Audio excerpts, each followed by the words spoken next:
Good on the Inside, an Antisepticeye X-rated fanfiction by Drangos3. Chapter 9, Trust No One. Auntie's Perspective.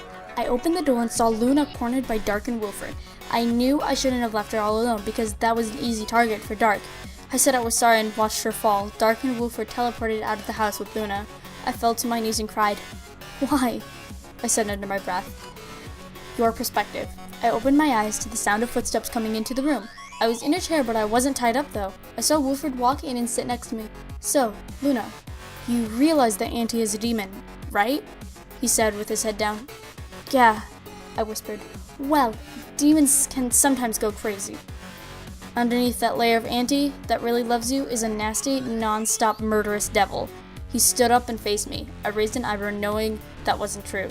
Really? Well, then why hasn't Auntie already killed me, then, I said with sass, just trying to get on his nerves. His face turned red with anger, but slowly went back to normal. He has a little soft spot for you. That ruined everything, he yelled. I stood up and made a break for it. I ran towards the door and opened it. Where do you think you're going, sweetheart? Snickered Dark. He was extremely close to the doorframe. I closed the door and headed back to my chair. That's what I thought, Wilford said, twisting his pink mustache.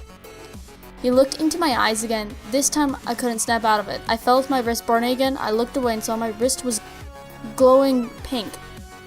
Wilford backed away and laughed. He went out of the room and left me there in confusion. What?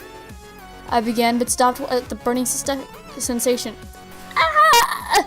I fell out of the chair, holding my wrist down. I was shaken to how bad it was. The pentagram burst with a green light. The burning was getting worse. I screamed in pain.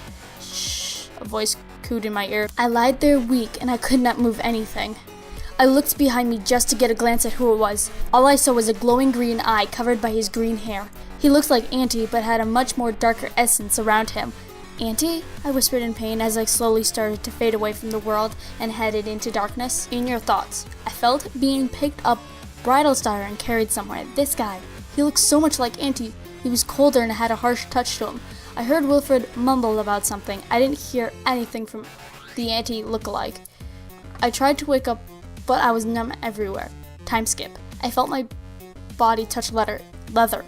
It was a couch that seemed familiar. I slowly opened my eyes, finally feeling my body come back. My eyes met the mysterious man's eyes. His eyes. I stared at one of them, and it was pitch black. The other was a glowing bright green. Hello, love, he whispered as he pulled out a knife and aimed it at my upper arm. I shot up. I was about to scream, but his hand cupped over my mouth. Hush, everything will be fine. He looked at me with a toothy grin. He had sharper canines than Auntie's.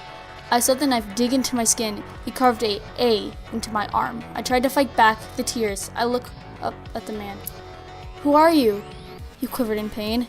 Why? I'm Auntie, he chuckled and disappeared into smoke. Auntie's perspective. I ran down the hallway and I heard some muffled screams. I looked in the living room and saw Luna sitting on the couch with her arm gushing blood and tears. Luna! I shouted and ran to her. She walked back like she was afraid of me. Are you okay? Let me see your arm, I said, and touched her arm. She yanked it away from me. I'm fine. She shuffled around me and ran to the bathroom. She was washing off the blood, and the cut was more visible. My eyes widened at the A on Luna's arms. Who did this to you? I came closer to look at the cut. You did.